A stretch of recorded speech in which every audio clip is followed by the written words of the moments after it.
What's up, everybody? This is Jordan Page. In light of the recent events in Oregon, I just wrote a song that I want to share with you. This is called The Ballad of LaVoy Finicum. Subtext, Cowboys Stand for Freedom.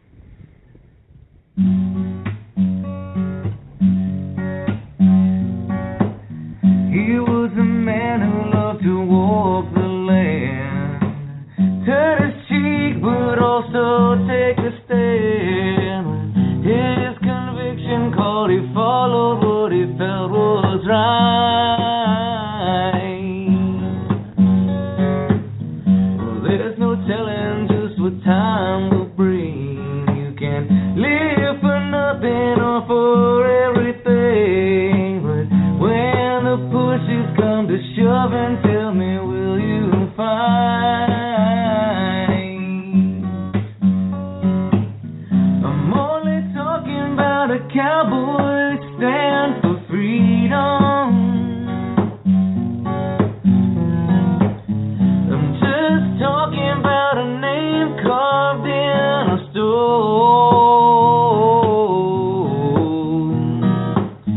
a friend and brother to anyone. He's riding off into the setting sun to drive on cowboy. He's heading home.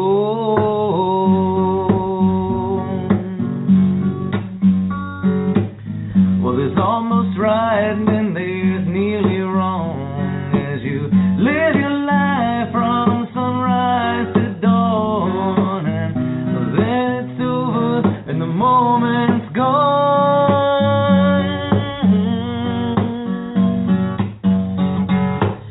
You can testify to things unseen, but the world is blind, can't see a thing.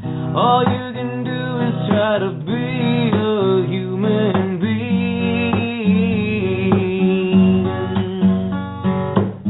I'm only talking about a cowboy stand for freedom. I'm just talking about a name carved in a stone, a friend and brother to anyone. He's riding off in the setting sun to drive on cowboy. He's heading home.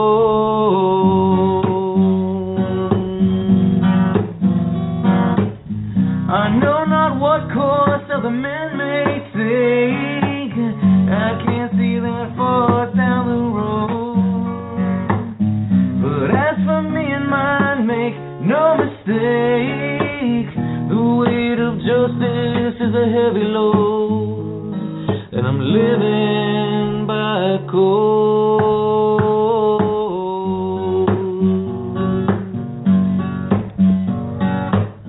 He left his home to go and take a stand as boys rang out across the deafened land, and in the end it was a bullet that exposed the lines.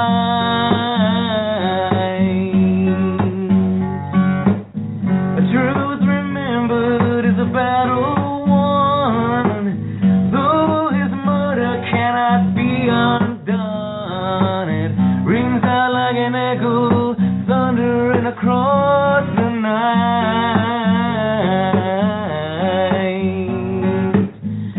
Here's to all the cowboys who stand for freedom. Why do we watch them from afar with hearts of stone? He's riding off to the setting sun, the thoughts of many from the voice of one. Well, drive on cowboy, your work is done.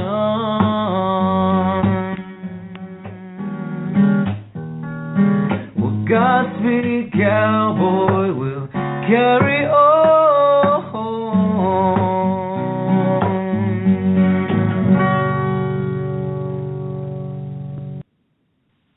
Welcome to Radio Free South Africa, coming to you on Resolution Radio. You might ask why Radio Free South Africa would dedicate a program to LaVoy Finicum. Well, the reason is because South Africans have a long, hard history of farmers being killed, if not by the state, but because the state has sanctioned their deaths. In our country, our president sings a song called Kill the Boer, and Boer, as a straight translation, is farmer. And since the ANC took over in 1994, over 4,000 of our farmers have been brutally tortured, murdered, and desperately hurt in farm attacks in our country. I personally feel that it is desperately important for us South Africans and Americans to stand together in these hard times, because we, South Africans, have gone through this for a very long time, and you, Americans, are experiencing it for the first time. So I am holding my hand out in friendship and in support to all our American brothers and sisters. Robert LaVoy Finicum was born on January the 27th, 1961, in Canab, Utah, and was murdered the day before his 51st birthday on January the 26th, 2016. LaVoy was born to David and Nelda Finicum and had 6 siblings: Sher, Guy, Jody, Jill, Misty, and Teddy. LaVoy was married to Dorothea Jeanette Finicum on February the 18th, 1994, and together they have 11 children. Combined, they have 19 grandchildren, with 3 more on the way. LaVoy went to school in Page, Arizona. He served a full-time mission in the Dakotas for the Church of Jesus Christ of Latter-day Saints, of which he was a faithful member his whole life. He served in many church positions, among them the Young Men's Program, Ward Mission Leader, Elders Quorum President, and High Priest Leader, and a member of the bishopric. LaVoy worked many years in property management, but his passions were helping children and ranching. LaVoy had over 50 foster boys whom he was able to have in his home and mentor over the course of the past 19 years. He loved working on his ranch and teaching his children how to ride horses, brand cows, and most of all, to follow Christ. LaVoy loved God, his family, and his country. He believed that the Constitution of the United States was inspired by God, and he was willing to, and did, die while defending our freedoms stated within. Funeral services will be held Friday, February the 5th at 2:30 p.m. in the Canab, Utah KBAP Stake Center. Arrangements were made with Hughes Mortuary of St. George and Mosdale Mortuary of Canab. That I found about 5 minutes ago is the obituary put up by the mortuary for LaVoy. Our guest tonight will be Patricia Aiken of Sacred Cow Barbecue. Patricia began covering the Bundy Ranch story for the National Times. She subsequently met the Bundys and spent hours with Carol, Cliven, Ammon, and mainly Ryan Bundy, hearing the entire history of their fight against this unconstitutional so-called government. So by my estimation, she is the right person to tell us the true events of what happened and what led up to LaVoy's death. Patricia, welcome.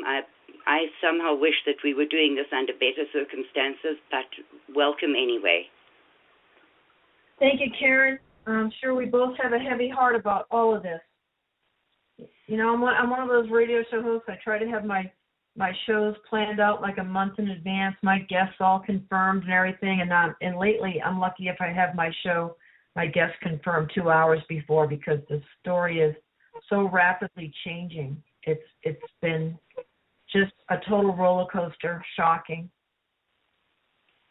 I spoke with you shortly after the news came out, and I don't know how we're both going to get through this show, because we tend to cry when we're on a show together. And if anything is worth crying about, this is.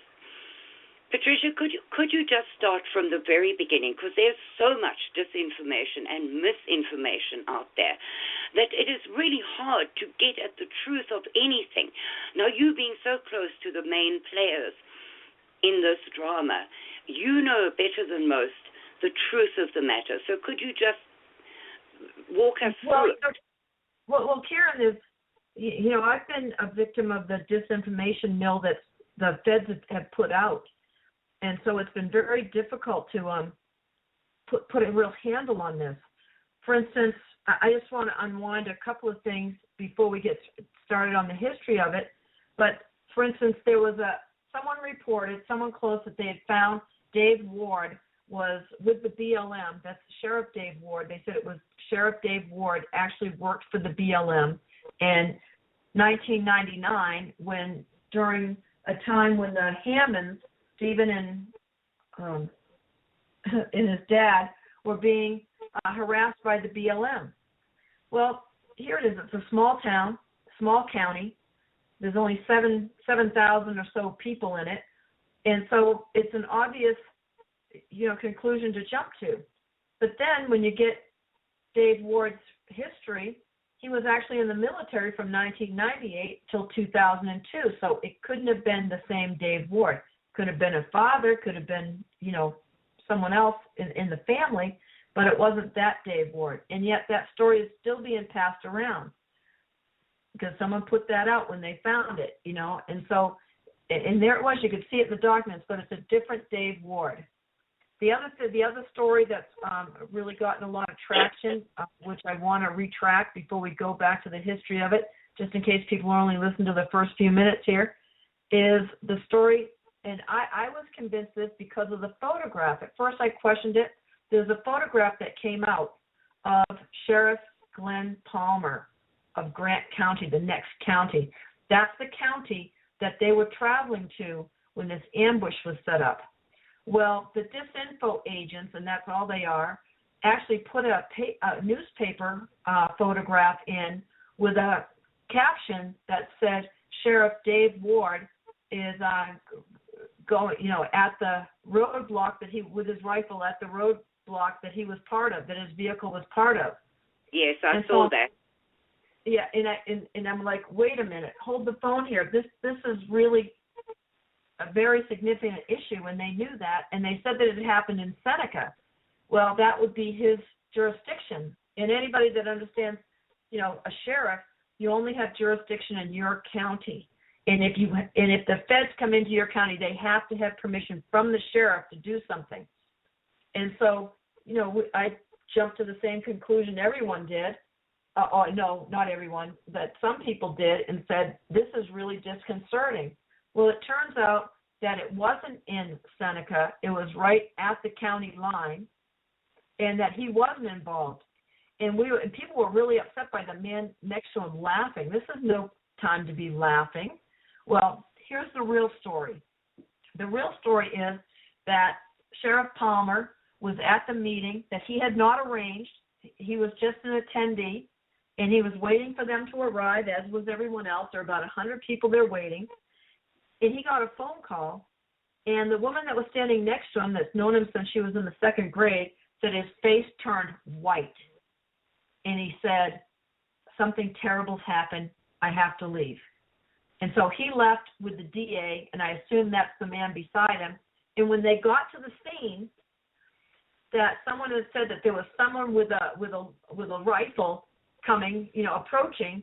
And so he went to his car, grabbed his rifle, and then they found out that the unidentified rifleman was actually a photographer with a tripod. And so that's now, and the picture's taken as he's walking back to his car to put his rifle away, and that's why the man next to him is laughing. It makes perfect sense. To all intents and purposes, he did not have any knowledge of this until he got the phone call, and then was shocked, speechless. No, he was actually the constitutional, the CSPOA, Constitutional Sheriffs and Peace Officers Association. He was their 2012 Sheriff of the Year, which is a very big distinction, that he stood up to feds. So why would you wonder? Well, why would the Oregon Live put this out? Well, because they're a mouthpiece for these corrupt politicians. That they're controlled by the same ones. They've been very anti-protest, and so they're trying to do him in. They've got his person that's running against him making all kinds of, he's supporting terrorists, he shouldn't be a sheriff, he should be ashamed of himself, all this. They just hate him because he's an honest man. And they had an opportunity to throw him under the bus, and they did. And so you can't blame us. I suspect everyone. There's obviously somebody in this story that has sold them out. And we know one of them has to be the driver of the Jeep, someone named Mark McConnell. The one who came up with the very first video saying that he went for his gun and he was charging, LaVoy was charging the sheriffs and they had to shoot him. Yeah. Yeah. Isn't that interesting? He's the first one out. He doesn't have a scratch on his $80,000 Jeep, and that he told everybody. Let's rewind this story a little bit. He'd only been at the refuge for 2 days. So I've suspected everyone except Ammon and Ryan. Everybody else is a question mark to me. Shauna Cox, obviously not. She's been a long-term supporter of the Bundys and stuff. So, but everybody else I question. I really do, because this thing is so important and so powerful and such a linchpin that I know it's infiltrated. We just know that's how it works. And so I Patricia, they would, the powers that be are not stupid. And obviously they're going to infiltrate all of these patriotic movements because that's how they get their information. And that's how they pull patriots in, get their trust, and then sell them out. Well, that's exactly. But the question is, like Shauna Cox, that's one of the first things out of her mouth when she was released, that Mark McConnell was responsible for this. And so he had only been at the refuge for 2 days, and so the question is, who vetted him? And when we find out who vetted him, then we'll know who's responsible for this. Who the other one of the other infiltrators has to be. I have my suspicions about people, but frankly, as you can see, I'm suspicious about everybody. So. Well, that's one of the things you tell me most often, Patricia. The only two people I trust are you and me, and sometimes I wonder about you. Exactly. The only two people I'm sure about. So that's how it is. And you have to know that an infiltrator is going to look really good. They're going to come in and say all the right things. And so that's what I saw at the Bundy Ranch. I always call it a CEO experience. I mean, C stands for cereal, fruits, nuts, and flakes. E is for egos, and O is for opposition. And you can't tell who the opposition is at first, because they look like the C's and E's initially, and then eventually they kind of out themselves by their behavior and what they do. Like at the Bundy Ranch, there was some guy there, and he was like a jovial, love everybody, I'm a Christian, I'm here to be the chaplain kind of guy. And he's down in what was referred to as the mess hall, planting bugs everywhere and handing off, personally seen, handing off information to other people surreptitiously. So, yeah, this is a way to, listen, the Fed spent $5 million on the Bundy Ranch standoff. They had budgeted $7.5 million. Obviously, this is a big deal to them. Every troll from here to Tel Aviv is, going crazy right now. They are working overtime on this, same as they did on the Bundy Ranch. So it's very hard to really sort out. And our friend Drew has said, and I believe him on this, that what they're doing is they're putting out so much disinformation and having so many radio hosts be worthless in alternative media, they're all COINTELPRO, that it's making the internet not the weapon that it used to be for disseminating the truth. Well, if they can't shut it down, it's just not the next best thing. Exactly. Exactly. So they have played this one very well. The Bundy Ranch standoff, I believe, caught them off guard. They maybe expected militia. They in no way expected the other 3,000 people that showed up from every state in the Union. They never expected that. But see, Ammon Bundy's been talking with the Hammonds now for several months, going up, spending time with them, put the whole timeline together, all of that, and it's pretty fascinating. So they were watching and they were planning, and they have what's called game theory. I know our friend Blackbird 9 writes about this extensively, and so they have a program where they just type in the scenario and they get the desired result, so they know what their next move is going to be. And so they were very, very effective in shutting down support from coming to Ammon. And so it's a fascinating thing. So how they did that is they made the Hammonds, they held a gun to their head basically and said, tell the Bundys to go away. Tell them you don't want their support, you don't want their supporters, and so when they threatened them and said, we will pick you up early. You'll go to prison early. We won't let you spend Christmas with your family, like big deal, and we'll put you in much less desirable prisons. And there's everything from a hellhole to a country club in the prison spectrum here in the United States. Yeah, absolutely. So that's how they did that. Patricia, they tried to buy them off. Buy off the who?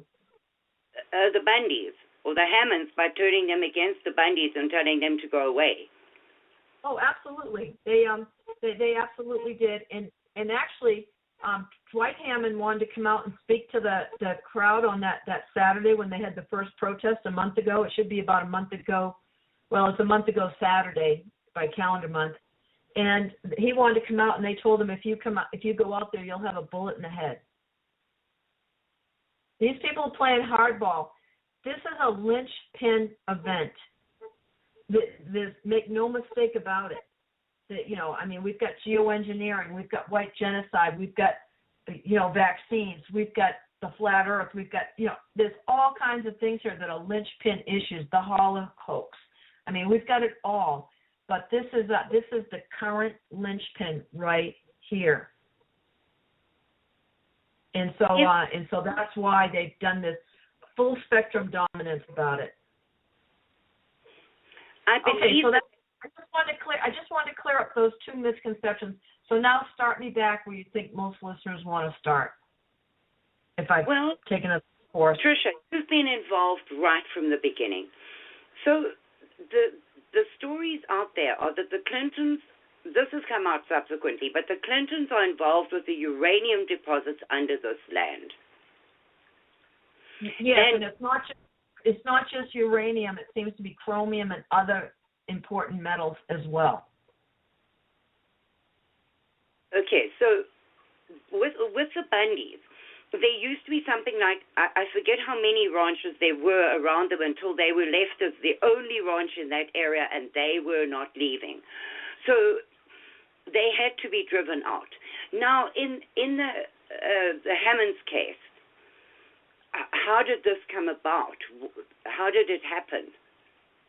Well, I think we should back up perhaps and talk more about the Bundy situation and what happened there so people have a better understanding of how this has developed, if you will.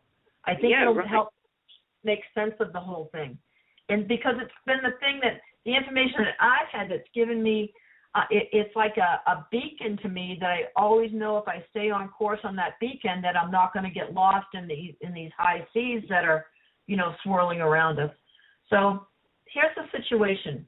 The BLM, the Bureau of Land Mismanagement, I call them, they came to the ranchers, and there were 52 ranchers in Clark County at the time, and they came to the ranchers, and they said to them, tell you what, why don't you give us so much per head of cattle?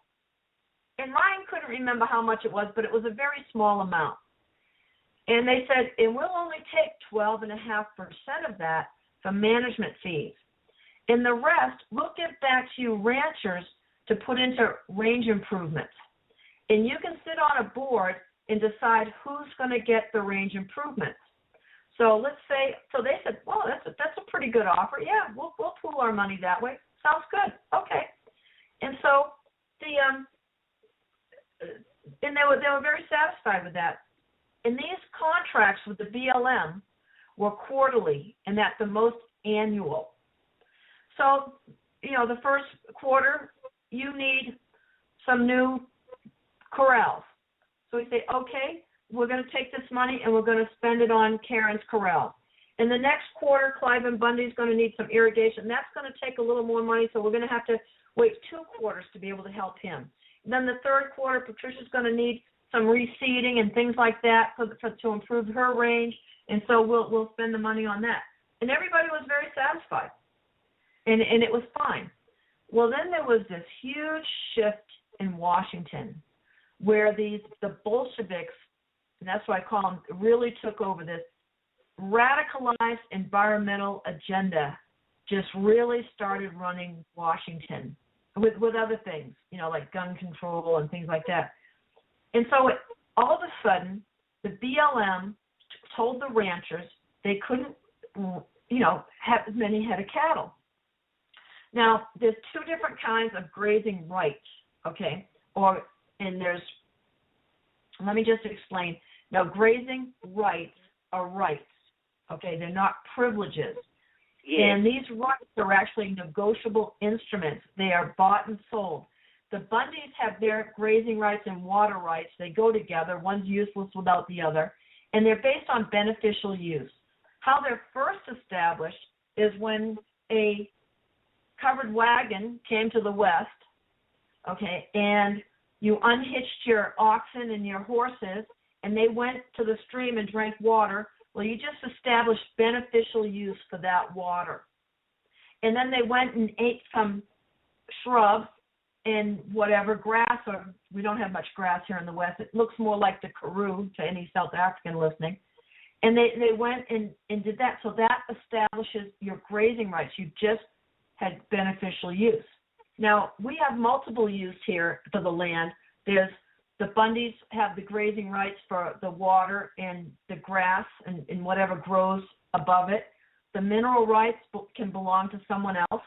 And the recreational rights are for everyone. As long as you don't damage something, you're welcome to go camping, ATVing, fishing, whatever you want to do there.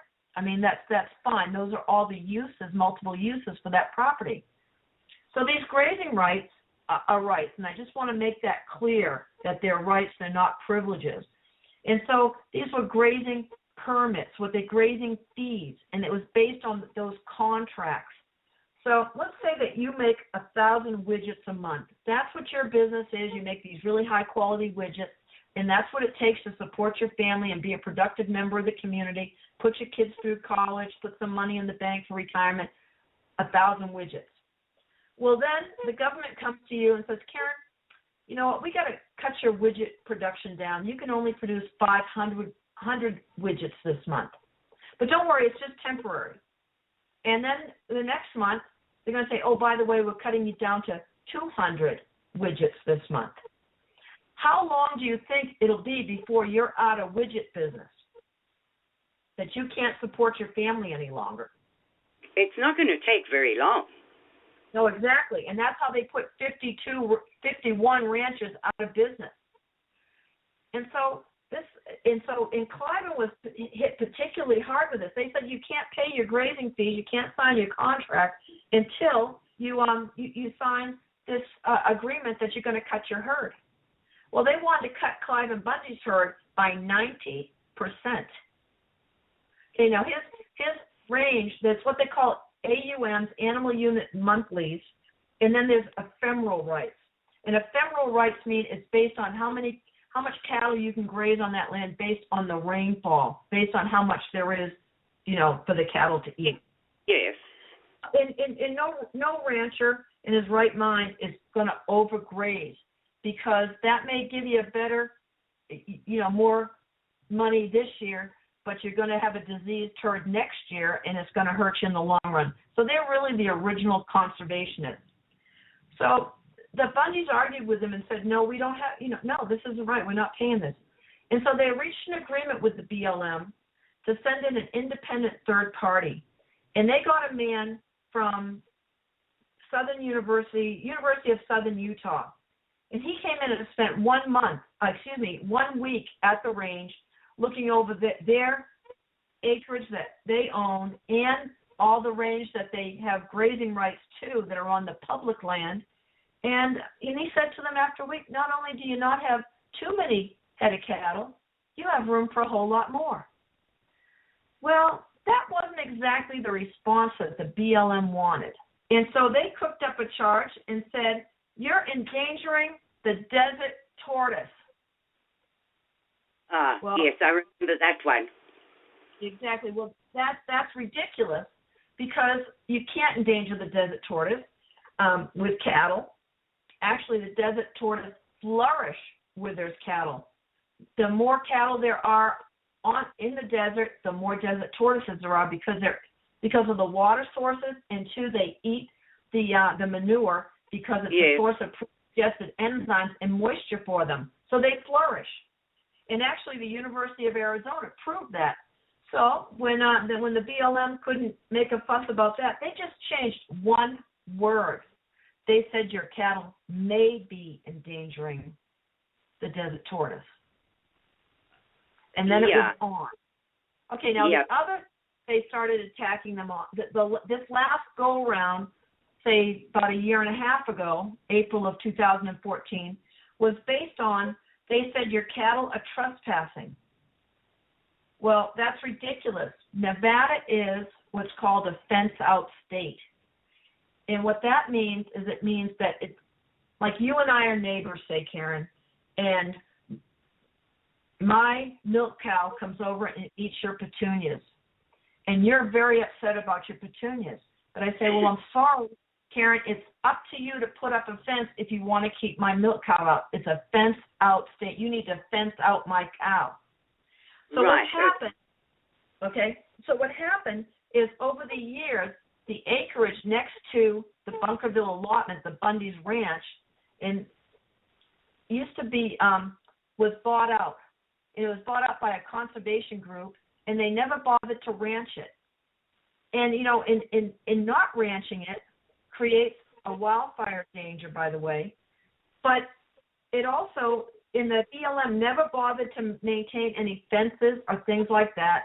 And as Lake Mead, the northern end of Lake Mead dried up, some brand new vegetation would come up there. Well, the Bundy cattle looked at that and said, hey, let's go check out this new salad bar.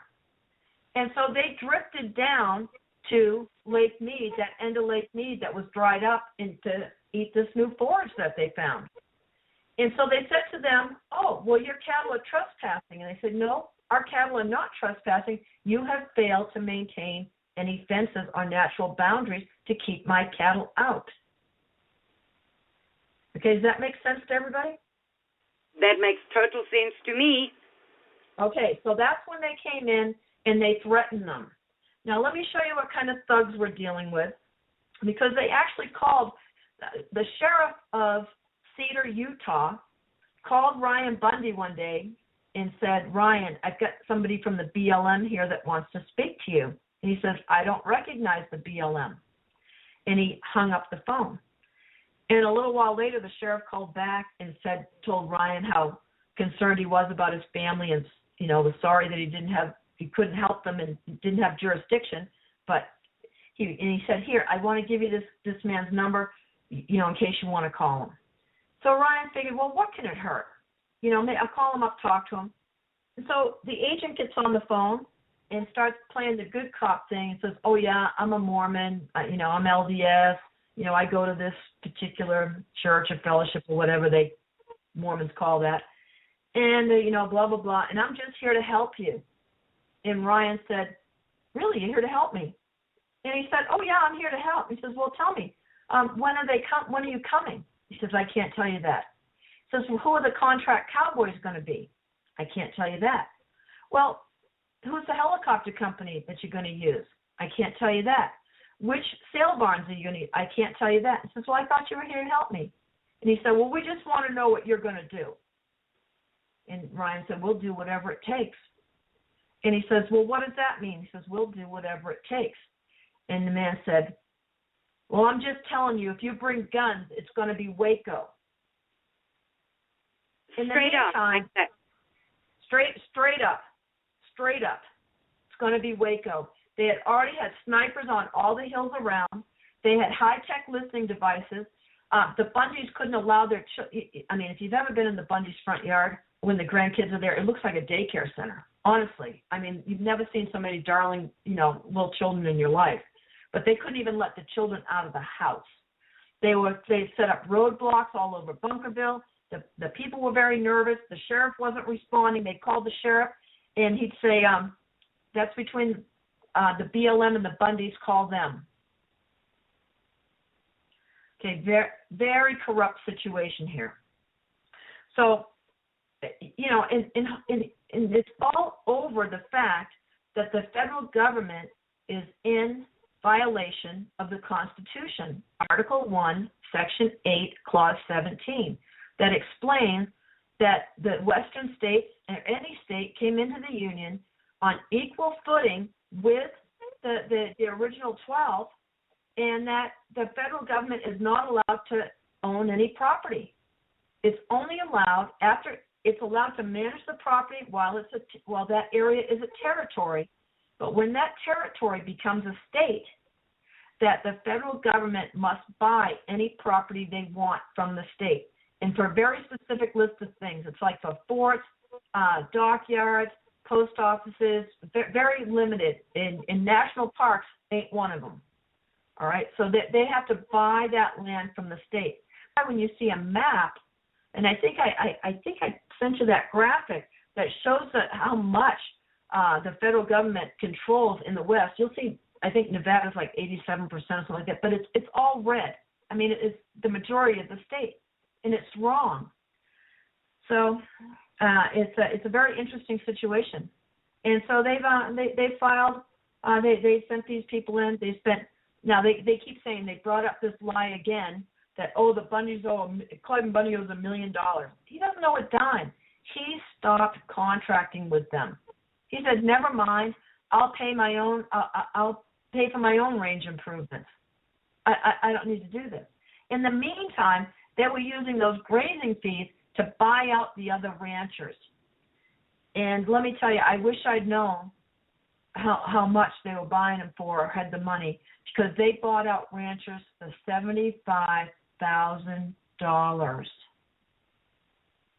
They used the ranchers' own money to buy their ranch off them for federal use. Yeah, that's what it seems. They at least use part of that money for that. So that's when Clive says, I'm not paying this. And why are you doing it? He tried to talk to them and said, you're paying for your own demise.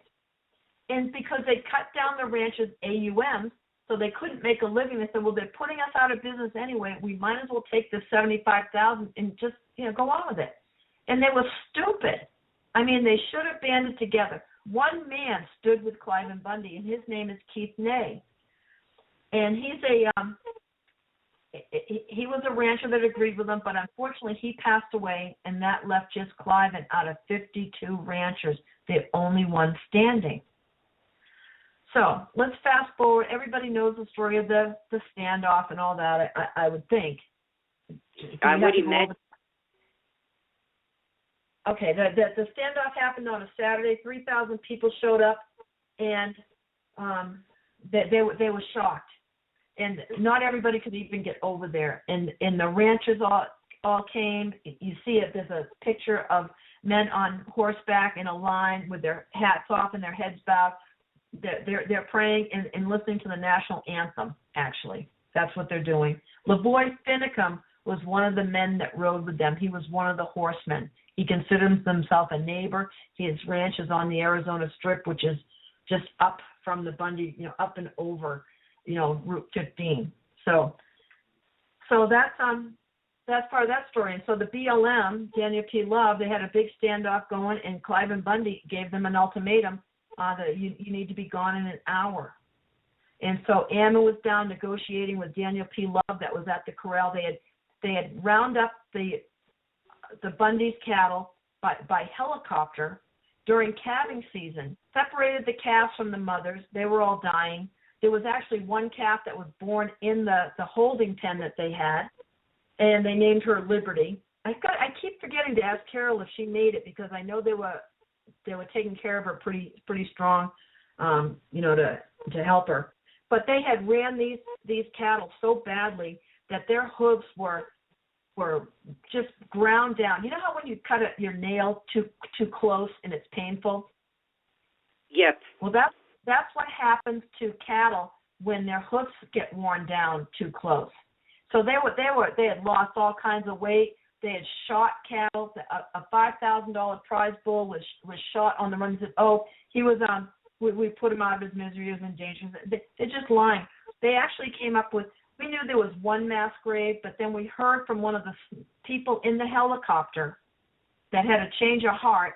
He didn't know. They said they told those people that it was going to be Waco, that these people were, whatever, militants or, enemy combatants, whatever they told them. But then once he read the story, he goes, oh, my God. He says, no, there were actually 3 mass graves. So these people that are so concerned about the desert and animals and things, they actually had 3 mass graves full of cattle that they'd shot and stuff. It was disgusting, absolutely disgusting.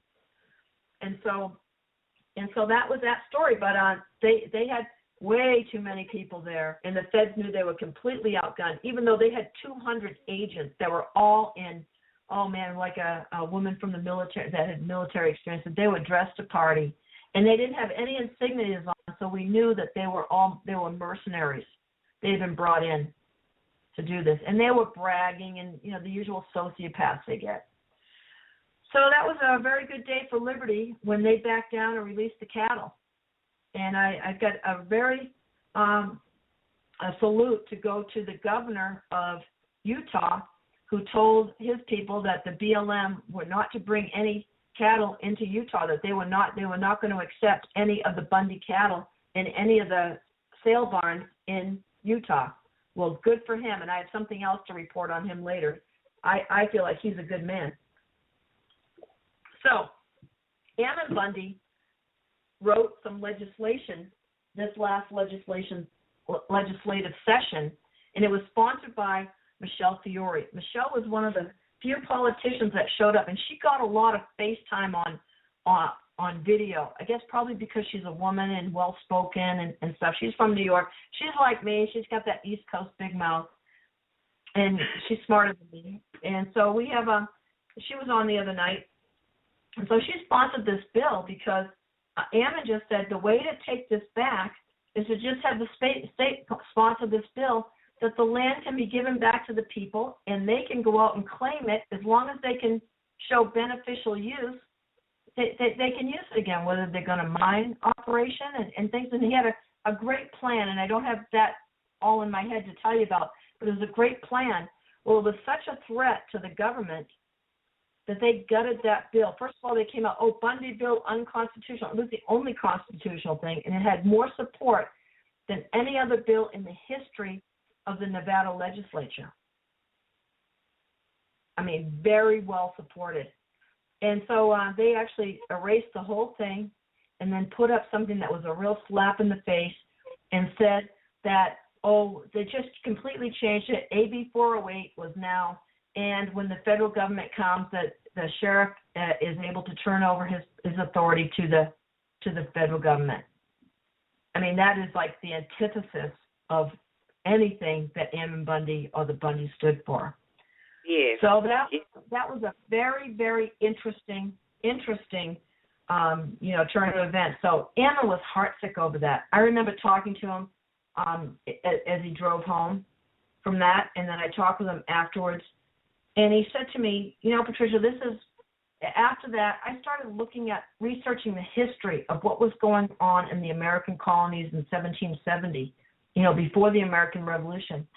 And it was an exact mirror of what we have going on here today. The king owned everything. The king's men were completely lawless and abusive towards the people. They could steal from them. They could kill them with impunity. There would never be any justice. Even if the colonists could get into a court, they could not get justice there. I mean, the parallels are just stunning. Yes, and totally. Totally. And so it was his dad that kept talking to him about this situation with the Hammonds. So the Hammonds, and I'll unwind that story as best I can. It goes over time. Now, the thing that the Hammonds have been accused of being arsonists, and they said that they're terrorists because of this arson. It's completely trumped up charges. They did a similar situation to all the ranchers in that area. It's called Steam Mountain up there in Harney County. And what they did to most of the ranchers is they flooded them out. They opened these canals that flooded out the rangeland and made it so they couldn't graze their cattle. Well, they can't. Their farms, their ranches are worthless, and so they sold out to the BLM very easily. Well, the Hammonds held out, and so they've been attacking them and trying to get their ranch from them ever since. And there's been other more egregious stories that Ammon told recently. And just look online and hear these stories. I played one on my show the other night. So the Hammonds, what they did is they accused them of setting a fire to cover up poaching. Well, that's clearly not true because the documents show that the Hammonds actually called and reported that there were poachers. And so it wasn't them. And ranchers set fires routinely. It's part of ranching. They're called prescribed fires, and they do them all the time. It's beneficial to the land. It burns off the old inedible grasses and puts carbon back into the soil and allows new tender grass to come up that feeds both the cattle and the wildlife. And it's been going on forever. Even the Native American people do this here in the U.S. So it's nothing new, and everybody knows it. Don't they also burn fire breaks? Because we do that in South Africa. You burn a certain area so that where there is a fire risk, you have a gap that the fire is not likely to jump, that protects the rest of the land. Yes, they call here we call that a backfire. They set a backfire for that. And so the first fire they accused them of, they actually had called and told the fire department, okay, we're going to set this fire, and they go, okay, yeah, fine, yeah, go ahead. You know, they're confident ranchers. So the second fire, they thought that fire had been started by lightning, but actually now the document, two witnesses have come forward and said, no, we saw the BLM pouring fuel and setting a horseshoe-shaped fire around the Hammond Ranch. So again, the arson is being done by the BLM. And so it had burned thousands of acres, and Stephen Hammond went out and set a backfire that was just perfect. It totally put out that fire and saved not only their home, but their winter grazing. So there should have been no problem. And so when he went to, the sheriff called him, or one of the officials, I think it was the sheriff, I don't think it was the chief of police or anything, I think it was the sheriff, called him and invited him to come to town and have coffee with him. And so he went and was arrested. Well, the DA refused to take the case. He said, there's no crime here. Well, that wasn't good enough because they want this ranch. They want the land. They want the Hammonds gone. And so the Department of Injustice comes in and they file federal charges, and I believe they did it without a grand jury. Or they must have had to have several ones and lie their tails off to get a grand jury to indict this. But the jury, they went out of their way to get a jury from as far away as possible. They had a 2-hour drive to get to court every day, just one way. So 4 hours of driving a day. They know nothing about the ranching culture. So the prosecution was allowed 6 days to put on their case against these folks. And their star witness was a boy who was 13 at the time of the fires, and he's mentally ill. He's a cousin to them. His name's Dusty Hammond. And the Hammonds don't hold any ill will. They know he's mentally ill. They know he's been used, and they've manipulated him. But the judge should know and does know that this boy is mentally incompetent and therefore not competent to be a witness. So that's who they use. So then it comes time for the defense to put on their case, and they get given 1 day. I don't know why the lawyers agreed to that. I don't know why, but they did, and they weren't allowed to ever explain to the jury what fires do, why they were used, how they're beneficial. The jury was instructed, if they set the fires, you must convict them. If they admit they set them, you must convict them. That's all they were told. And they were never allowed to hear what the penalty would be to them if they did. So they put them in jail. The judge said it would shock the conscience of the court. It would be cruel and unusual punishment to give them the full 5-year sentence. So he scheduled the father a year and Stephen 3 months. They served their sentences, got out, and thought it was behind them. They were also given a $400,000 fine. Wow. And the stipulation is that if they don't pay the full fine, that they must sell the ranch to guess who? The BLM. Wow, what a shock. Yeah, gee, I wonder how I dreamed that one up. I know, you must have been, you must have your tinfoil hat on tonight, Karen. Absolutely, I'm into this thing. Yeah, I'm telling you.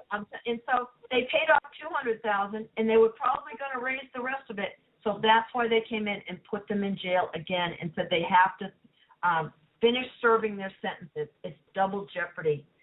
This is like Stalin-esque America. It is such a nightmare. I mean, I almost feel sorry telling it to you. You've been through so much trauma in South Africa. You must be shaking your head going, oh, my God, here it is. Same thing's going on in America. Patricia, you cannot even begin to understand my horror at this situation, because this is how it starts. And when they see that they can do this and get away with it, you are going, Utah has just passed a law that they can't do it, but they're trying at the Red River here.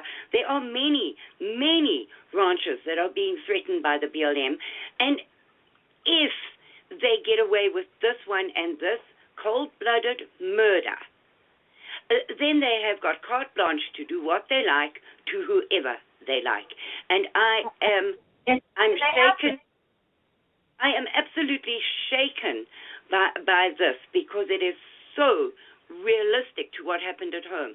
And for me, we have a population in South Africa of 3.5 million whites. Out of those, 4,000 farmers have been tortured to death. Now, your population is way bigger. The number of ranches you have is way bigger. The death toll here is going to be like a war zone if this continues. Yes, well, there's already millions and millions of head of cattle missing off the Western Range. So next time you pay $40 for a steak in a restaurant, you just think who you have to thank for that. Yes. It's absolutely incredible, absolutely incredible. And so LaVoy Finicum, he was harassed by the BLM. That's how I first knew his name. You know, I've never met him, but I know he'd done shows and done a lot of radio with Clive and Bundy and talking about this situation.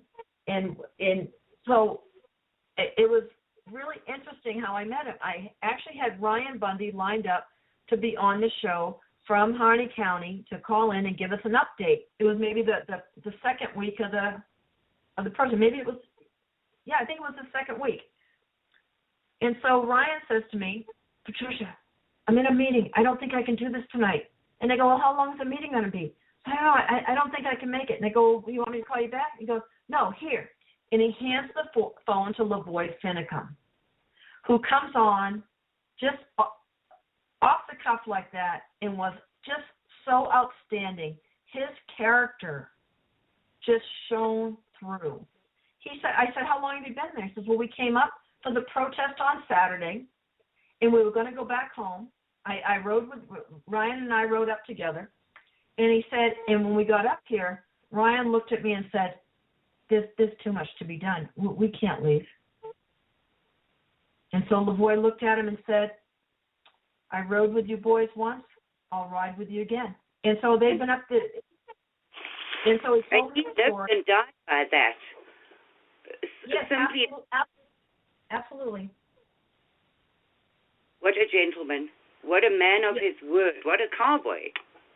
Yes, but in more so than that, why the feds hate him is because he is so well spoken. He can go out. Ammon is a fabulous speaker, and LaVoy Finicum was a fabulous speaker. He could go out to a group of ranchers or non-ranchers and explain the situation in a way that everyone could get it and go, oh, okay, yeah, I'll sign that. Yeah, we're in. I mean, and so it was spreading. They knew that. I mean, LaVoy Finicum was infectious. He was the flame that the moths were all attracted to. And that's why they took his foster children away. Because they figured, well, we'll just cut this guy's financial legs out of him. And they don't do it for the money. I mean, it's how they support themselves. But they do it because they love these boys. And they've raised 11 children of their own. They know a few things about raising children. But they take these troubled youth and would turn them into untroubled men. And they had like a 12-year track record of doing this. They were very successful at it. They were therapeutic foster parents. And yet, as retribution, the empire strikes back, and they went and took their children, just tore those children from Jeanette. It wasn't like he was any kind of a threat to him. He was in Oregon. And so essentially what was they attacked him at his weakest point, your family, because your family is what you live for. And whether they were his own kids or his foster kids, they were his family, and his heart was attached to them. So they couldn't, in the beginning, if they couldn't get him financially, they would get him through his family, which is a disgraceful way to fight. Oh, totally disgraceful way to fight. And, and so he said, well, we're going to carry on. And if we have to eat rice and beans, well, okay, it's rice and beans. And his wife's a lovely woman. She was actually on the show just holding the phone for him. The next time I invited him, just about a week and a half ago. I'd have to look at the dates. It's all a blur to me right now. But he said, but she answered the phone and said, hi, this is Jeanette.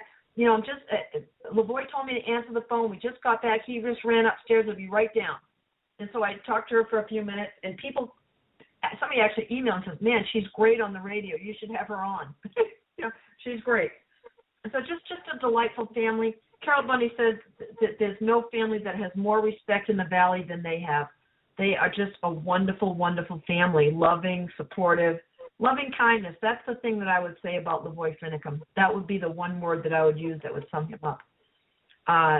Intelligent, well-spoken, just kind to everyone, and a great sense of humor. I mean, patient with people. I just don't have enough accolades for that man. And I'm just so honored to have had the privilege of having him, talk to me on my show. It was just serendipitous that I got to hear this man's heart. So Patricia, let's get to the ambush.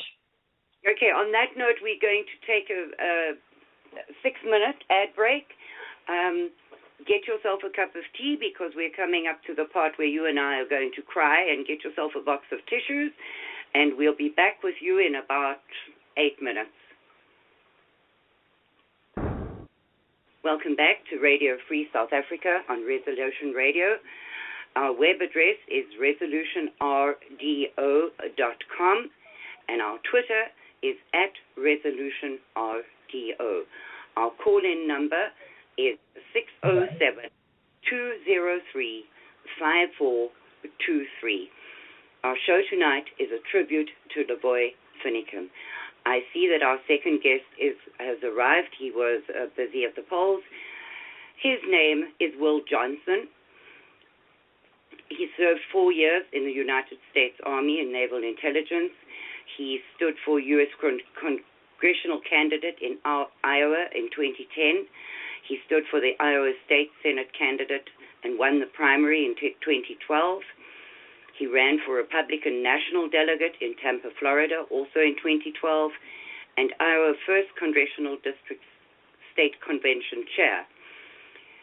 He works on Ron Paul's Iowa Eastern Iowa volunteer coordinator and the Ron Paul Iowa Steering Committee. He has had multiple interviews with well-known GOP candidates, including Mike Huckabee, Rudy Giuliani, and former GOP chair Michael Steele. Welcome, Will. Hello. Hi, Will. We spent the first hour discussing more or less the Bundy ranch story, because unless you understand that, you will never understand where this standoff and this murder came from. So Patricia has been intimately involved with all the top players in both of these situations, and she has explained how it came to be at the Bundy Ranch, what happened there, and what led up to the standoff that we're going to discuss in the second hour. Welcome back, okay. Patricia. Thank you. Hello, Will. Nice to meet you tonight. Hey, Patricia. So, Patricia, we were going to go into the so-called standoff. Yeah, well, that's. I'm sure Will would agree with me. There was no standoff. They took over the refuge. We call it the resource center now. They went down there. It's closed for the winter. People need to understand that it was closed for the winter. There was no one there. They didn't even bother to lock it. There's no trespassing signs. So they didn't break any laws by using that. And their sense is, and I have to agree with them, that who paid for that resource center? The people did. And so it belongs to the people. It doesn't belong to the federal government. The federal government has no right, according to the Constitution, to own any land or any property, at all. So they don't own it, according to us. It's an illegal, control or management of it. So, and they actually went in and cleaned the place up. I mean, heavily. I mean, men with brooms and shovels and gas masks shoveled up, all kinds of rat excrement and urine and just that had desecrated Indian artifacts and things. They shoveled the walkways, made it so, bird watchers could come. The media was there constantly. And all they're doing is they have one photograph of when there was a truck, and I believe could have been LaVoy's truck, I think, that was parked in front of the gate on the first day, that they had it parked across the gate, just so they could get things set up, I assume. That's the only charge they have against these people. And then the other thing, and Will, do you agree with that? Yeah, actually, everything you said is pretty accurate, and even the point of government land, it's very clear in the Constitution under Article 1, Section 8, Clause 17. The authority that's granted is very limited for military posts, the post office, and quote-unquote other such needful buildings. Understood in the context of that time. So Washington, D.C., that 10-square-mile radius, and that's about it. The rest of that, everybody else knows, was just creep over the years and became what it is now. I'd like to correct just a couple things on my bio. It was mentioned, the word Army was mentioned. I was actually in the Navy, and I didn't run for RNC National Delegate. I actually was an RNC National Delegate.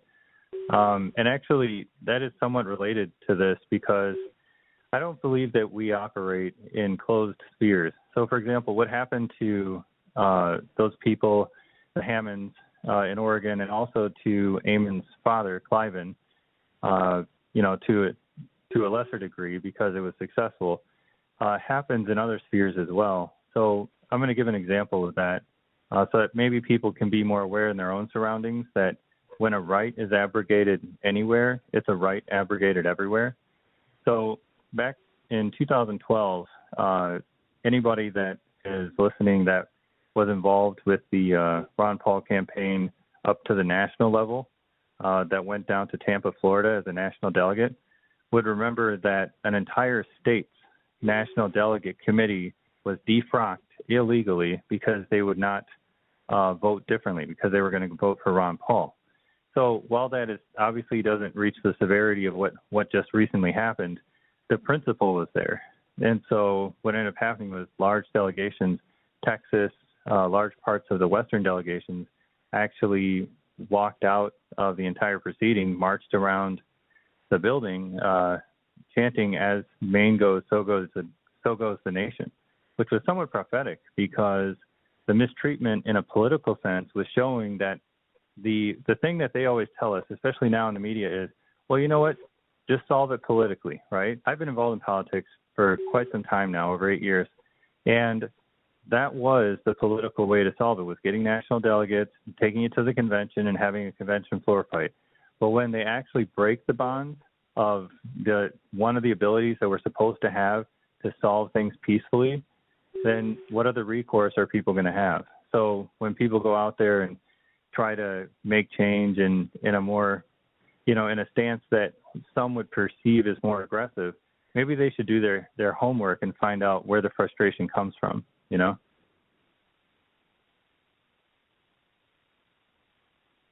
Absolutely, I agree 1,000%, Will, and I've seen this over and over again. I've seen it with people with supplements, just egregious abuse at the hands of the federal government.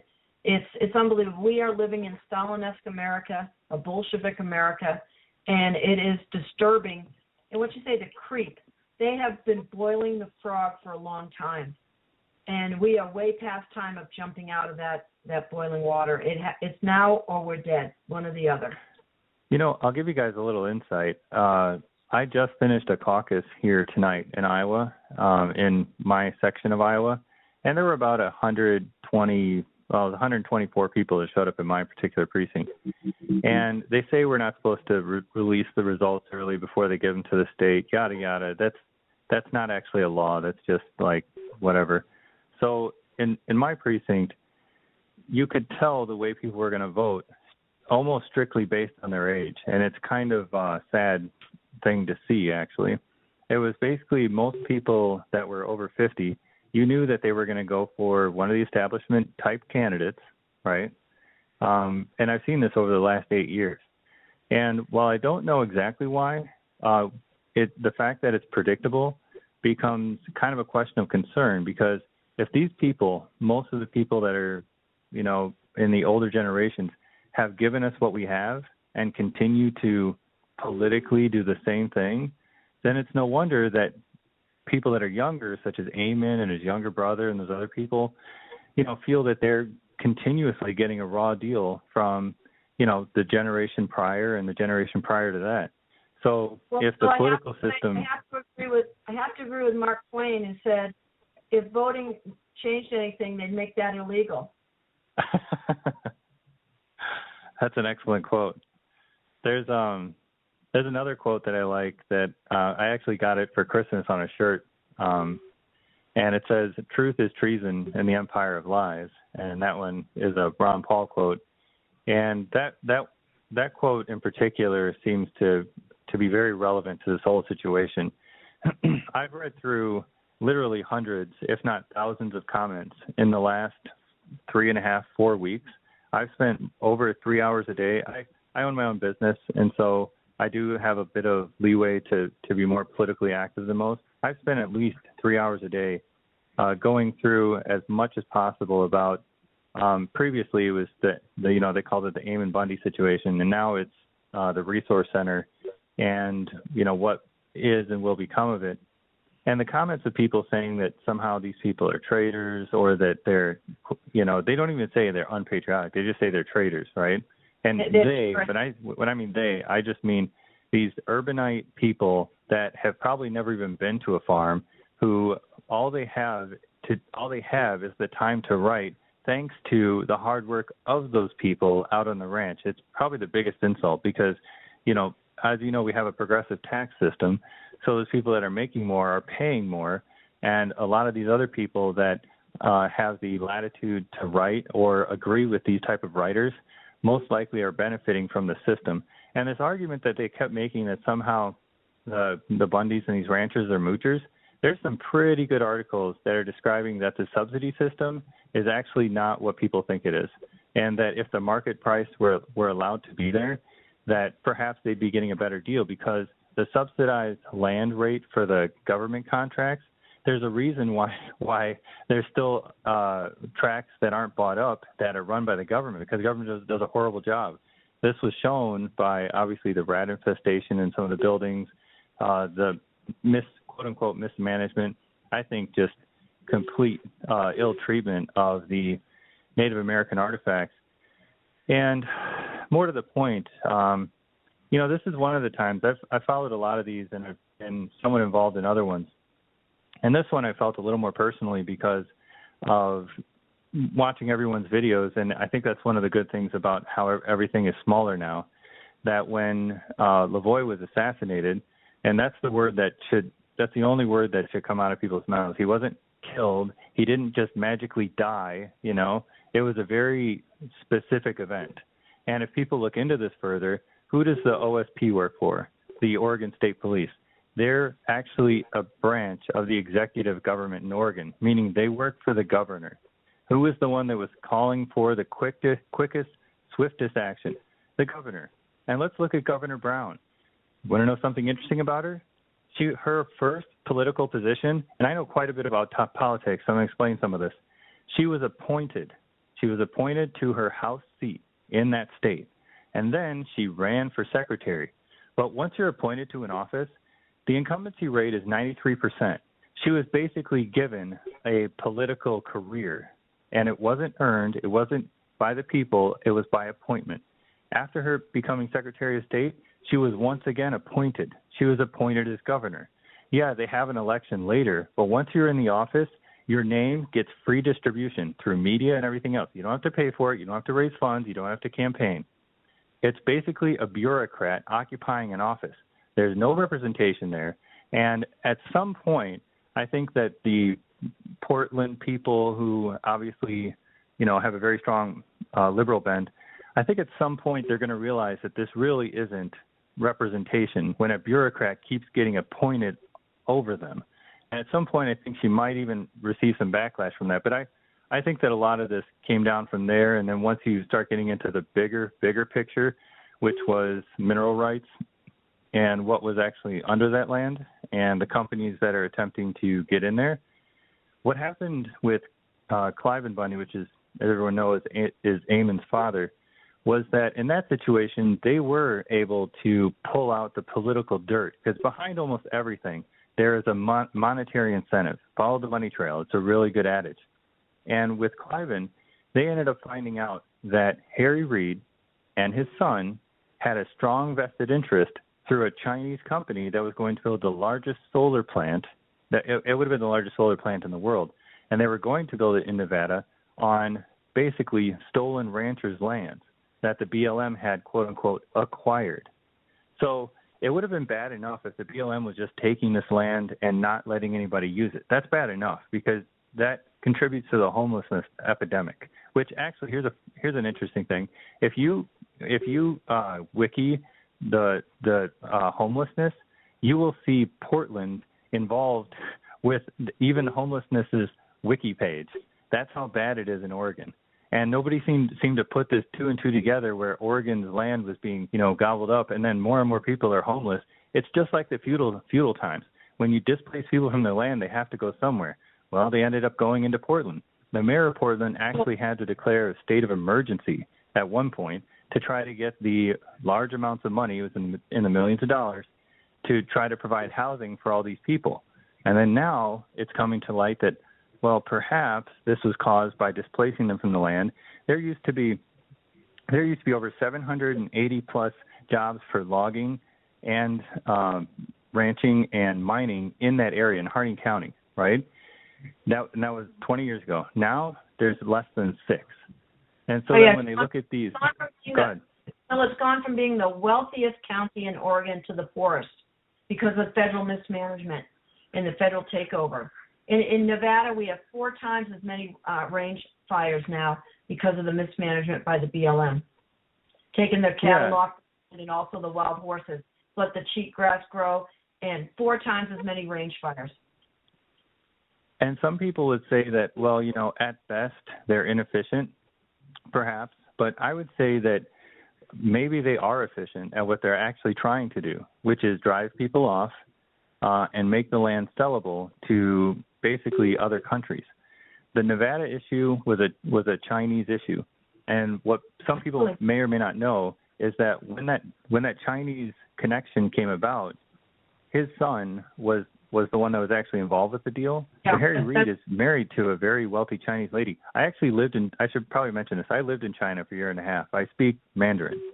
So I lived over there, I studied at Zhejiang University, and I also did business over there for the last 6 months. I don't begrudge the Chinese for them wanting to be capitalists, which is what they're doing. I begrudge the fact that our government officials are stealing American land and doing it that way. And that's obviously not something that should happen. Right, exactly.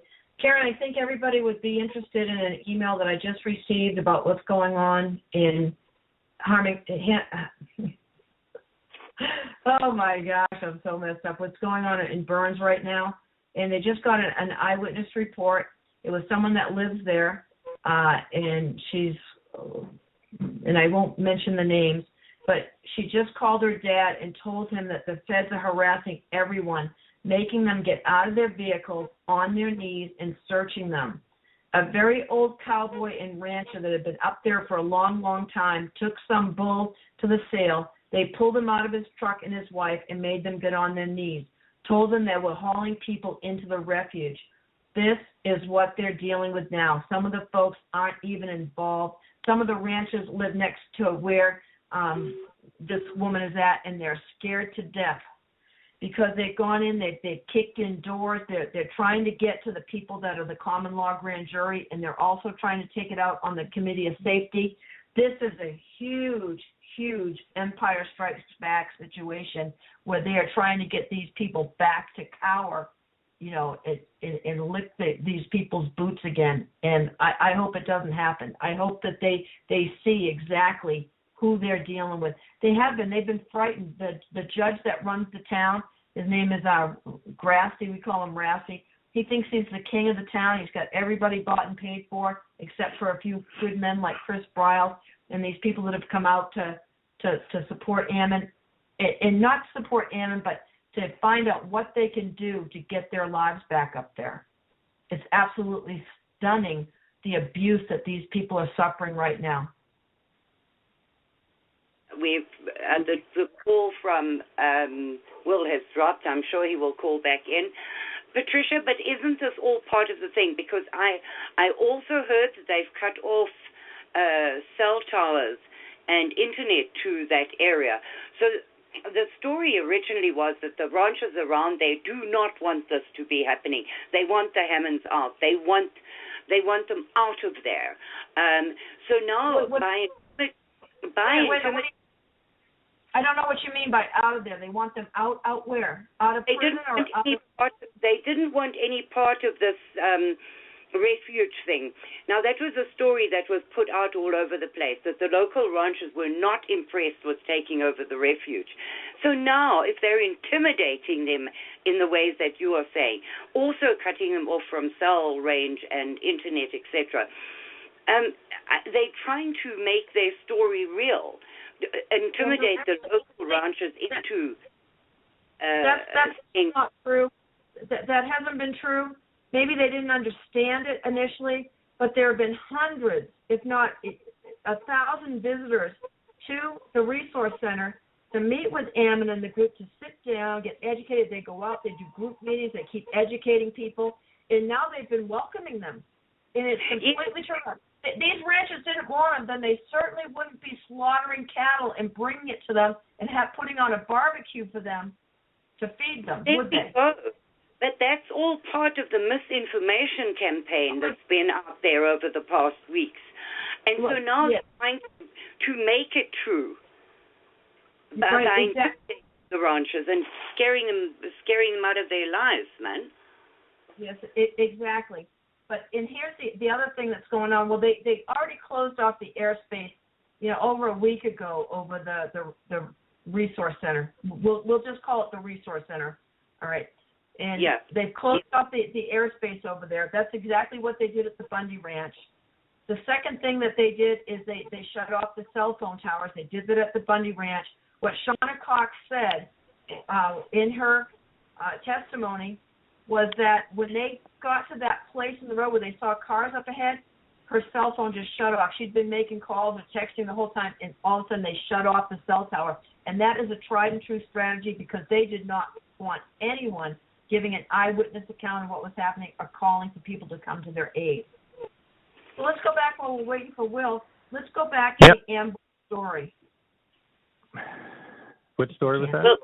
Will is back. We're going to start talking about the ambush, what actually happened. Now we know McConnell is involved because he was the one that, as we talked about, he was the first one on YouTube saying that he charged no, that's a lie.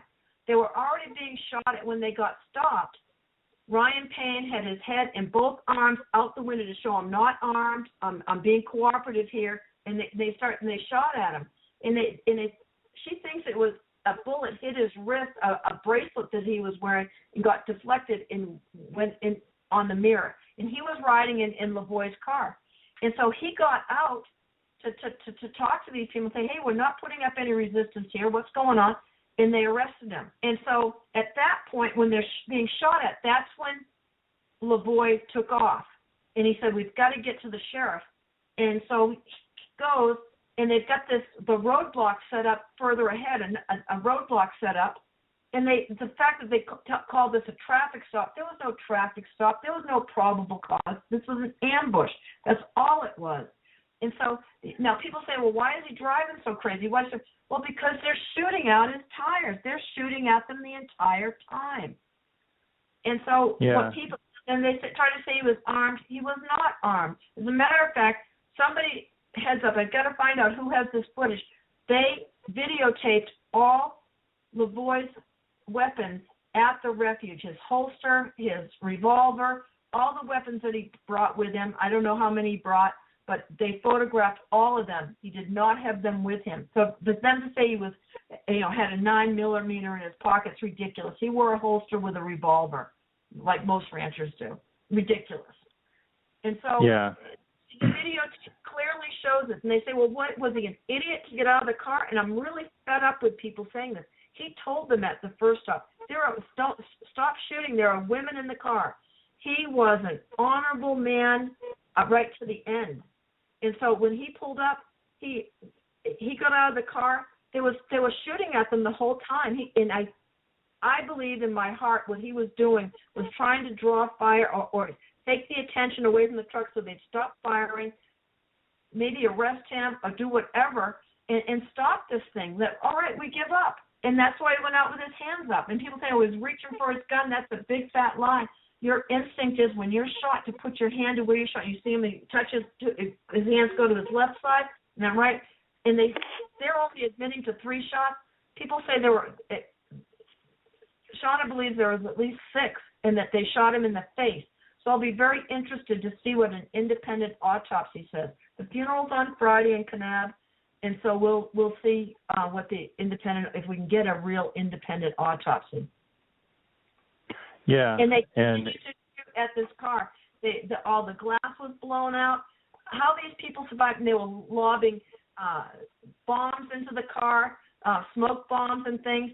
The 2 women, Shauna Cox and the young lady, Victoria Sharp, had their faces buried in a down jacket to try to be able to breathe. That's when Ammon Bundy was shot. It's a miracle. Karen, we talk about the miracle of Blood River. We're going to talk about the miracle of this ambush. That car was riddled. Several hundred rounds went into it. Several hundred rounds. And yet these people... Patricia, that is why I'm doing this show on a South African program, because we are so similar. And the things happening here are exactly what has happened in South Africa. And people should have paid attention, but now that it's in your own country, maybe they will, and we can prevent the horror that my country has become. Yes, and it's the same communists that have been behind the whole thing. So, I have a quick question, actually. In South Africa, who originally had the rule of that region? Was it Britain? originally the Dutch, and then it passed to the Brits, and then back to the Dutch, and then back to the British. And the British, for a very, very long time, had the rule of the region, and they've had the most impact on how the laws are formed, how Parliament is set up. Our African judges still wear those little curly white wigs that the British wear. So, and it's a very funny sight to see. So, yes, the British had an enormous impact on South Africa.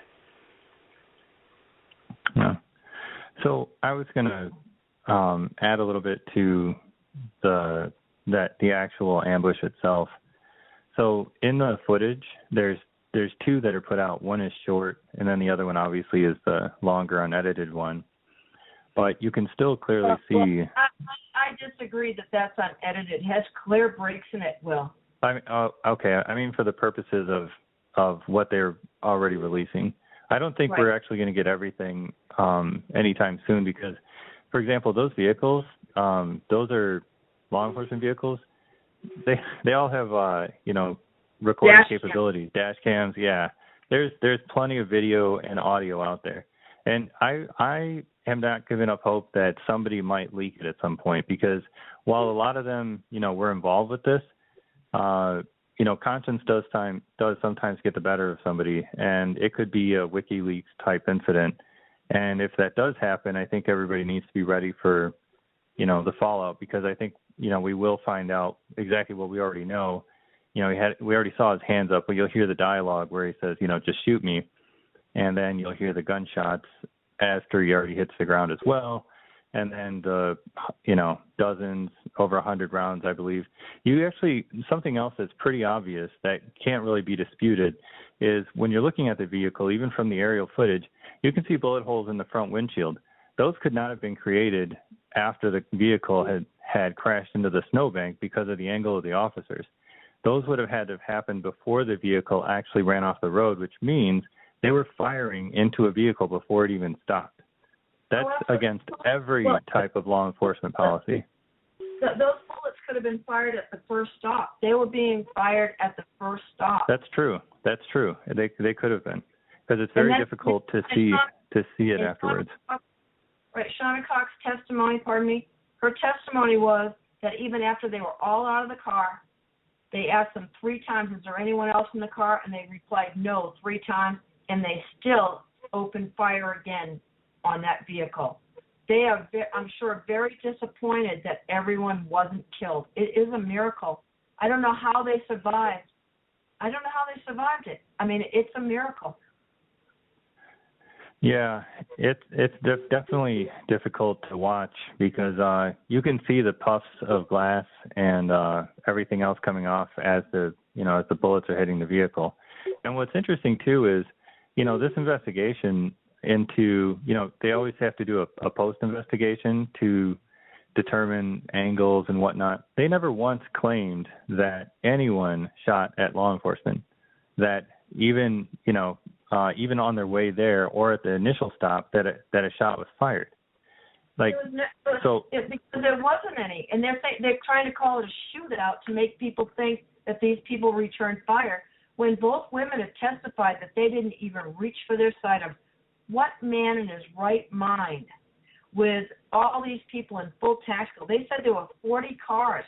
That was their guess when they looked out over 40 cars, full tactical, assault weapons. What man is ever going to reach for a sidearm when he's outnumbered like that? No one. No, exactly. And I think one thing that hopefully will get cleared up in the near future is there's some people that everyone knows that they were heading to another meeting to discuss some very important things about BLM that they had found out, and also some of the general information that they've been sharing. But that some people believe that the Sheriff Palmer from Grant County could have done more, but Palmer recently just said that he was not notified by either the FBI or the OSP. Right. We unwound that at the beginning of the show, Will. Oh, okay. I guess I was caucusing at the time, but okay. Yeah, you were caucusing. So we've cleared Sheriff Palmer from all this. Good man. Okay. I talked with him this I called him this afternoon, actually, and I apologize because I was one of the people that thought that because of the photograph that he had been in it. Yeah, that photograph was taken at night, though, and the shooting was during the day, right? Like at 4? Well, it was right when it was getting dark. Yeah. I mean, 4 o'clock in the afternoon in that part of the country is dark already. So what was that photograph then? Oh, well, you'll have to listen to the first part of the show if you want to hear that. Okay, fine. I'll just replay it. I'm just teasing. He had actually got a call when he was at the meeting and left immediately. And then when he got there, they said that there was a shooter, someone with a rifle. And so he went to the car and got his. And then they said, oh, false alarm. It was just a photographer with a tripod. And that's why the man next to him, which we think is the district attorney who traveled with him, was laughing because everybody was in a panic over a tripod. That's a horrible photo then. Yeah, and it was meant to be a horrible photo because the Oregon Live and Oregonian are, mouthpieces for all these corrupt politicians in government. Yeah. And so they put that out to throw him under the bus because all the sheriffs hate him because he's a good principled man and they're all as corrupt as the day is long. I know that he has an undersheriff that has claimed he's going to, attempt to run against him. I, for one, will be, helping the Palmer to stay in. I've been involved in politics for a long time. I might actually head down there and, just see what the numbers are for his region or whatnot. But it would be interesting to see if, in a different way, he could carry on some of that work because they had quite a few people waiting at that meeting. Oh yes, they had 100 there. Chris Ann Hall had packed a building. I mean, they've been packing the building, and that's why this ambush took place because they could not allow this momentum to continue. And that's why they've come in. Do you think that part of the reason why the FBI now is doing the jackbooted searches is obviously they're looking for the grand jury members, but does anybody remember Marino, the individual from Florida who is actually the convening judge for it? Was he one of the ones that has already been released, or has he been found yet? No, I don't know where the common law, what's happened to the common law judge. I do know that the common law grand jury issued an order for the sheriffs of Harney County and Grant County and the militia to arrest the shooters, and that wow. just came out yesterday. And that's a common law grand jury. It's been a long time since we've had them, and so it's going to be very interesting. And that they had a meeting up there to show that whatever common law grand jury finds cannot be reversed by any court in the land is what it says. So I thought that was a very strong statement that they came out with.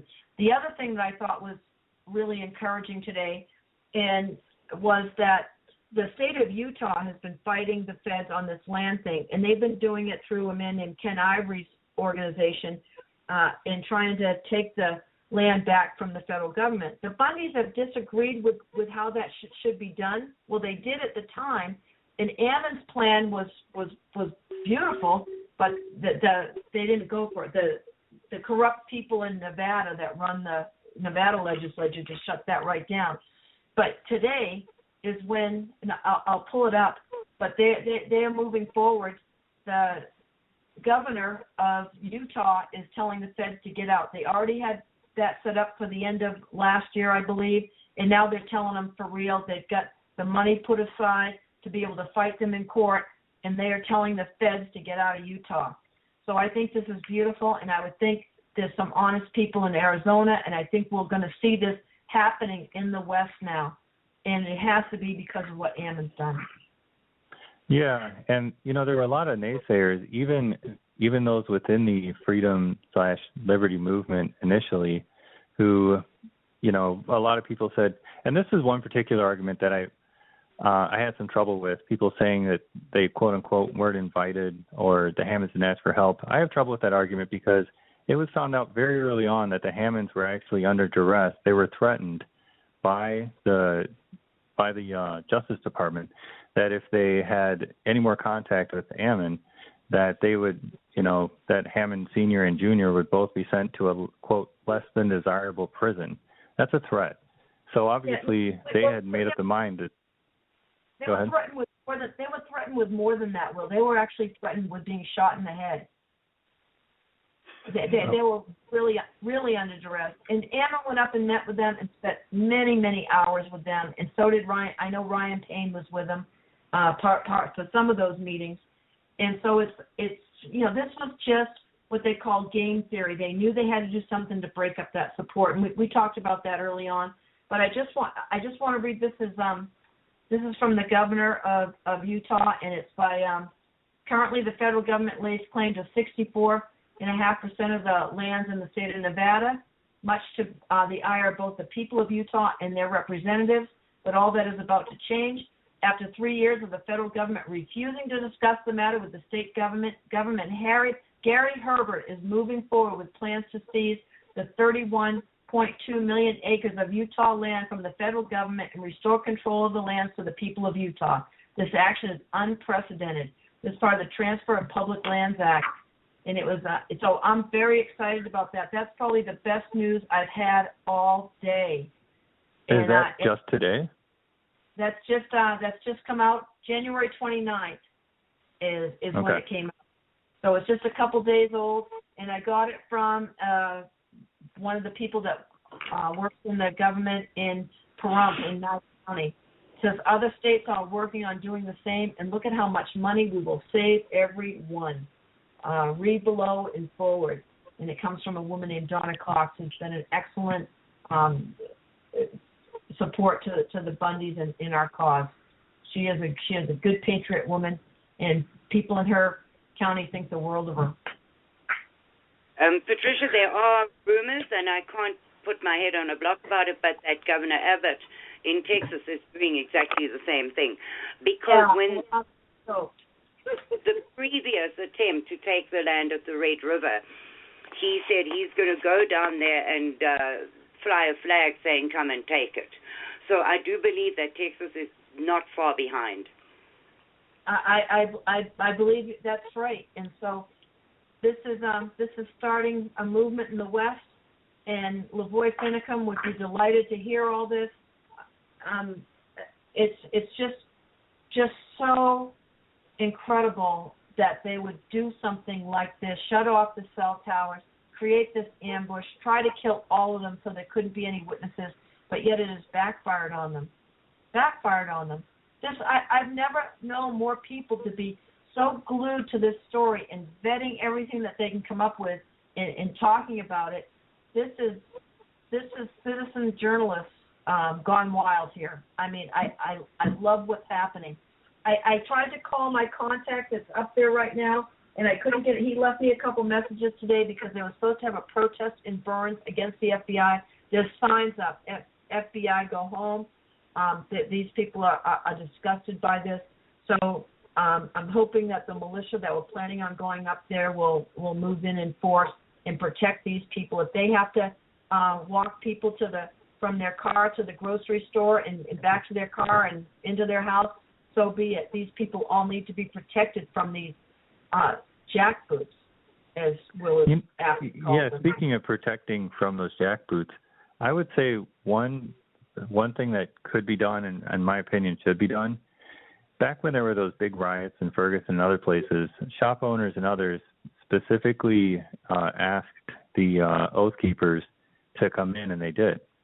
I think that in a situation like this, where they obviously feel threatened by this basically military presence of the FBI and the other agencies, that they should request help from the Oath Keepers. I actually kind of know Stuart. I've met him in other places and whatnot, and this obviously was a sticking point with them early on, but at this point, I think that people should ask him for, protection of their lands and or their houses, and I think it might have both a calming effect and something to show that, the feds aren't just going to get away with whatever they want anymore. So. Well, I love the Oath Keepers, and I've said that on every radio show. I've talked about this, but I have to say I really had respect for Stuart Rose before this, but his behavior at the Bundy Ranch was outrageous, and his lack of support here for what was going on here. I really question that. He's a Yale lawyer, and so I really question where his loyalties are and stuff. So, but I know that the Oath Keepers in general, our state organization, fabulous. I love what they do here in Las Vegas and stuff. So I know many of the Oath Keepers groups have distanced themselves from the national leadership because of what happened here in Nevada. Well, to be fair, do you know who Tom Woods is? No, I don't. Okay. Well, I was going to use an example, but Tom Woods is a well-known libertarian author. He's written many books. He's a speaker as well. He's one of the people that champions smaller government from the libertarian side. He's a Harvard grad, right? I mentioned that to say that sometimes your school can, be telling, but sometimes he's using it, for that means. And Stewart, in the past, he was a staffer for Ron Paul for quite a while. And I think that might be one of the strongest shaping elements of him. I obviously wasn't a huge fan of the initial decision to not go in because I really believe that the Hammonds were under duress, with the threats and everything. And that if they had the ability to say what they really wanted, but again, I try to refrain from saying too much because I don't live out there, so. Well, Will, here's my point about the Ron Paul campaign. I was a delegate. I was a state delegate to the Republican caucus in Hawaii. It was completely, just another day at the Politburo. That we got elected to be delegates fair and square, and we were all supposed to do a job. I was supposed to be on the registration committee. I was supposed to be the one doing registration, and they never let me sit down and register people. I said, when do I get to do registration? And they kept ignoring me and wouldn't answer me. And you know why? Because they bussed in all these government workers, Filipino workers that worked for Linda Lingle, who was governor at the time, and they stood up in a block, and the leader would hold up a red card if they were to vote no and a green card if they were to vote yes. Long-term Republicans were so disgusted that they got up and walked out. So, this whole thing is completely controlled, and I question. Jesse Benton, right? Jesse Benton could not have mismanaged that campaign better than the opposition would have if they were running it. And so I think his thing was infiltrated, or he just really wasn't in it to win it. The fact that he turned down $4 million from Dennis Kucinich for a recount in New Hampshire where he had clearly won, and turn that down made me question who's pulling Ron Paul's strings. There's got to be something going on there because it was just too ridiculous. So sure. I put the bracelet. I gave to the money bomb. We were out waving signs. I had my own meetup group. I was in for a penny, in for a pound, and I've just given up on the political process. You obviously still think there's something to gain from that. But I want to share something real quick that somebody just sent me. People always send me. Wait. I got to respond to that. You just said like 10. You just said like 10 statements, and you somewhat implicated the character of someone that believes they can use the political system. So I really have to respond. As far as the Ron Paul 2008, 2012, I totally get it. I was there from 7 all the way through. I was initially holding signs on the side of the road all the way up to being a national delegate. And I totally got the frustrating feelings of, working your butt off, donating both your time and money just to be basically screwed over at every point by the media, by other people, and possibly by some people that may have not had the best intentions involved with the campaign. Because even though that was what it was, the message that he had, here's an example. You may or may not know this, but Ron ran for Hold on. Ron ran as a libertarian in 1988, but how many people knew who he was? Almost nobody. Why? Because he was shut out of the public debate. When he ran as a Republican in 2008, he got millions of people to actually listen to his message. And there were hardcore libertarians that said he was a sellout for running in the Republican Party. But yet I would not have heard about him. I wouldn't be defending the Hammonds or the Bundys without Ron Paul having done what he did. So, and from that context, if people sit with the choir and only preach to it, we never reach anyone else. And then what happened to LaVoy happens to everyone. No, I don't say that. I just say either he was seriously infiltrated and marginalized, and because I remember all the debates. I remember everything that happened there, and I don't disagree with that. He woke up a lot of people, but if we still think that, I don't think there's a political solution here. I wish I did. You know, and when I had Michelle Fiore on the other night, she says, "Oh, we're lawmakers." No, they need to be law repealers at this point. But anyway, I just want to share. I don't want to be contentious here with you, Will. You know, you'll eventually get to where I'm at. I'm sure. I was there. Maybe you will. Maybe you won't. You know, you'll get disgusted enough with it. But I want to share what I just heard from my friend Richard.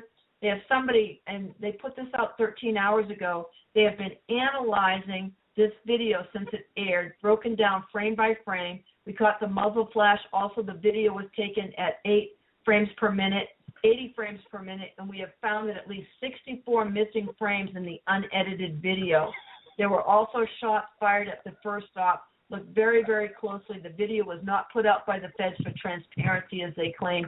It's to show what happens when you oppose the government. Plain and simple. Murder in the first degree. I actually would agree with that assessment because it's so blatantly obvious what happened that, it does appear to be an intimidation tactic. And to me, it actually shows how scared they are because when they did what they did in such an obvious, open way, and when they started basically fretting about people talking about something, I mean, these people, it wasn't like there were 200 guys out there rounding, like like an actual militia size. It was a few dozen of hardcore people telling information, and then people actually starting to think for themselves. I think that was the bigger part. And the committees where an actual body decided that they would deliberate something without having to have this is the part where I think we may have more agreement than you might have previously thought. I do understand when people get fed up with the status quo and the system that is in place, and they look at people like Grafty. I actually call him Grafty because I've read into it. That's even better than nasty. Good job. Thanks. I actually got that idea from a nickname that someone had done about. Actually, it was a tax that it was okay. It's a long story, but here's a joke. Someone asked Rand Paul what if there was any new tax he could issue, what would he do? It was a stupid question to ask him, and he said, "Well, it'd probably be related to the Clintons, and it would be a graft tax, specifically aimed at them because of all the graft that they're involved in." But anyway, Mr. Grafty and all the others down there, they were getting concerned initially just because of the attention. But then when they were saying, hey, we're actually going to, remove these officials that are at best not serving the people and at worst deliberately conspiring against them, that Sheriff Ward is a case study in what is wrong with sheriffs. And actually tonight, I forgot to mention this, tonight after the caucus meeting, they were passing around, and they do this at all Republican caucuses, they pass around petition sheets for the members to sign. And the petitions are for people that are going to be running for office, right? And there is a sheriff now running for office in my county who on his card, because it's for his petition signature, says that one of his accolades is that he graduated from the FBI National Academy. To me, that disqualifies anyone from being a sheriff. So you went to an academy to become nationalized, and now you're going to run to be sheriff? No, he's going to be one of their stooges, right? Yeah. Well, and Ward, Ward, right? Exactly. Yeah, wasn't Ward appointed, if I remember correctly? Yeah, he's definitely appointed. I came from a county north of here in Iowa. It's called Dubuque County, where for 30 years the sheriffs had been appointed. And the only reason I found this out, actually, if you guys have time at some point, you guys should research an individual that ran for sheriff in Dubuque County just a couple of years ago. What? Yeah, Demery, Mike Demery. And 1 minute. 10 minutes? Okay. So 1 minute. When 1 minute? Oh. 1 minute. Okay. Okay. So anybody here in the West that can make it, LaVoy Finicum's funeral is going to be in Kanab. It's going to be on Friday. You can look on the Bundy's blog spot to find out, the times and everything. And they're looking to turn this into a protest, I'm sure. And but just go and pay your respects to a fine man. I really, I was so honored to be able to get to know him. It just, I can't tell you. This is a devastating loss. I would like to thank both of you very much for doing this show with us tonight. And I think it's only appropriate that I should play out with the Drakensberg Boys Choir, a very famous South African boys choir, of which my son-in-law was part. I am playing out with them and their version of Amazing Grace. Thank you very much. God bless America. God bless South Africa. And God help the world we live in today.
Good night.